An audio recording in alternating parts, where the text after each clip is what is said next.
ಆಹಾರದ ಸಮಸ್ಯೆಯನ್ನು ನೀಗಿಸಲು ಇನ್ನೂ ಬೇರೆ ಬೇರೆ ಮಾರ್ಗಗಳಿವೆ.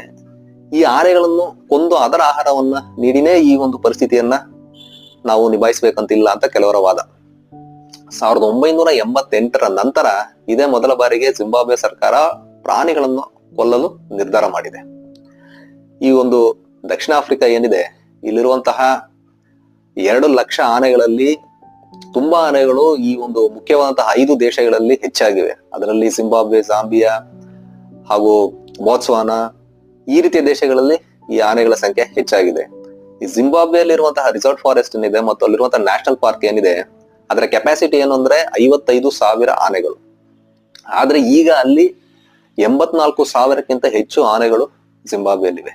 ಆದ್ದರಿಂದ ಬರೀ ಈ ಆಹಾರ ಸಮಸ್ಯೆಯನ್ನು ನೀಗಿಸಲು ಮಾತ್ರ ಅಲ್ಲ, ಅಲ್ಲಿ ಹೆಚ್ಚಾಗಿರುವಂತಹ ಈ ಒಂದು ಜನಸಂದಣಿ ಏನಿದೆ ಅಂದ್ರೆ ಓವರ್ ಕ್ರೌಡ್ ಆಗಿರೋದ್ರಿಂದ ಅದಕ್ಕಾಗಿಯೂ ಸಹ